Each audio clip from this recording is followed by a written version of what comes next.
ఒకటి ఏంటంటే last year 5,30,00,000 మనకి ఇన్కమ్ వచ్చింది 25 కి. అలాగే 26 మార్చికి మనకి ఇది 5,23,00,000 వచ్చింది.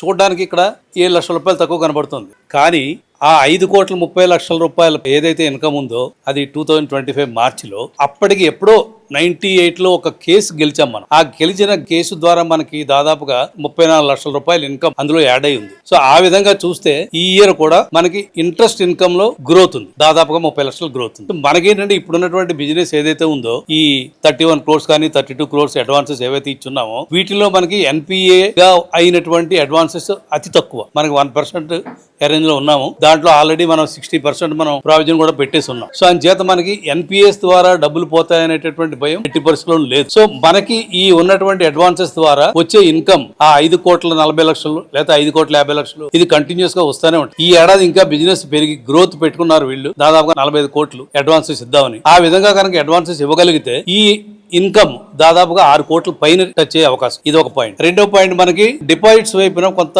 ఇంట్రెస్ట్ లాస్ట్ ఇయర్ మనకి ఎక్కువ కనబడుతుంది. అది ఎందుకంటే అంత 3 సంవత్సరాల్లో మనం ఒక పెద్ద డిపాజిట్స్ తీసుకోవాలనే ఉద్దేశంతో కొంచెం హైయర్ రేట్ ఆఫ్ ఇంట్రెస్ట్ ఇవ్వడం జరిగింది. ఇప్పుడు ఆ రేట్ ఆఫ్ ఇంట్రెస్ట్ ఉన్నటువంటి డిపాజిట్లు అన్ని కూడా కాలక్రమేణా అది విత్డ్రా చేసుకున్నారు, అవన్నీ వెళ్ళిపోయాయి. సో ఆ విధంగా కూడా మనకి కాస్ట్ ఆఫ్ ఫండ్స్ బాగా తగ్గే అవకాశం ఉంది. సో అది కూడా ప్రాఫిట్ కింద కన్వర్ట్ అయ్యేటటువంటి అవకాశం చాలా ఉంది. ఇది రెండో పాయింట్. మూడో పాయింట్, మనకి ఎప్పుడూ కూడా ఉండేటటువంటి ఖర్చే తప్ప ఎక్స్ట్రా ఆర్డినరీ ఖర్చులని లేకపోతే విపరీతమైన ఖర్చులు అనేటటువంటివి ఏవి కూడా ఎప్పుడు లేవు. మీరు ఆపరేటింగ్ ఎక్స్పెన్సెస్ చూసుకుంటే కనబడుతూ ఉంటుంది. దాంట్లో అది అలాగే మెయింటైన్ చేసుకుంటూ వెళ్తే కూడా మనకి ప్రాఫిట్ గ్యారంటీగా వస్తుంది. ఇది ఒక పాయింట్. అయితే ఇంకొక ఇంపార్టెంట్ పాయింట్ ఏంటంటే మనము ఇప్పుడు ఈ సంవత్సరంలో 1,84,00,000 దాదాపుగా ప్రావిజన్ పెట్టాం. ₹1,00,00,000 ప్రాఫిట్ లో 25% ఇన్కమ్ ట్యాక్స్ తీసేసినా కూడా దాదాపుగా 75 లక్షల రూపాయలు బ్యాంకుకి నికర లాభం. ఇది లాస్ట్ ఇయర్ వచ్చినటువంటి ప్రాబ్లంలో దాన్ని అడ్జస్ట్ చేయడానికి అని చెప్పి మనకు ఉన్నటువంటి పాత రిజర్వ్స్ లోంచి షాక్ అబ్జర్వ్ చేసుకునే రిజర్వ్స్ లోంచి తీసి దాన్ని జీరో చేశాం. సో దానివల్ల ఏమైందంటే ఈ ఏడాది మనకి ఏ విధమైనటువంటి ఇన్కమ్ వచ్చినా కూడా అది ప్రాఫిట్ జనరేషన్ ఇన్కమే అవుతుంది. సో దానివల్ల మనకేంటంటే ఈ ఏడాది మనకి బ్యాలెన్స్ షీట్, ఈ ఏడాది వచ్చేటటువంటి ఫిగర్స్, ఈ ఏడాది వచ్చేటటువంటి ప్రాఫిట్స్ కూడా మనకి డెఫినెట్ గా 70 లక్షల పైనే ఉంటుంది తప్ప 70 లక్షలు దిగు ఉండేటటువంటి ప్రశ్నే లేదు. ట్యాక్స్ తర్వాత, ఇది కూడా ట్యాక్స్ తర్వాత చెప్తున్నా, అలాగే ఎన్పిఏ ప్రావిజన్ తర్వాత, అలాగే డిప్రిసియేషన్ తర్వాత, ఇవన్నీ కూడా దృష్టిలో పెట్టుకుని మనం లాస్ట్ ఇయర్ బ్యాలెన్స్ షీట్ లో అడ్జస్ట్మెంట్ చేయడం జరిగింది. సో సార్ చెప్పినట్టుగా ఈ ఏడాది నుంచి మీకు ఏదైతే డివిడెండ్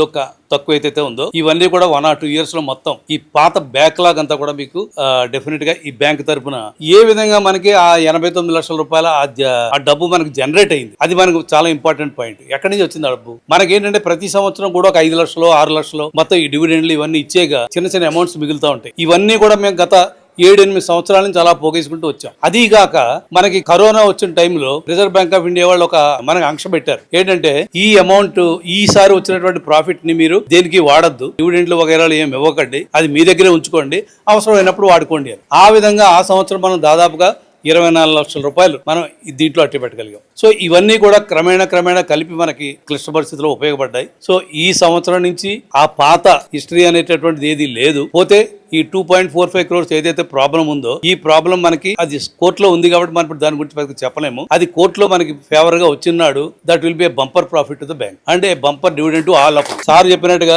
ఈ ఏడాది బిజినెస్ పెరగాలి. ఎంత బిజినెస్ పెరిగితే దాంట్లో 1.5% ప్రాఫిట్ మనకు అలా వస్తూ ఉంటుంది.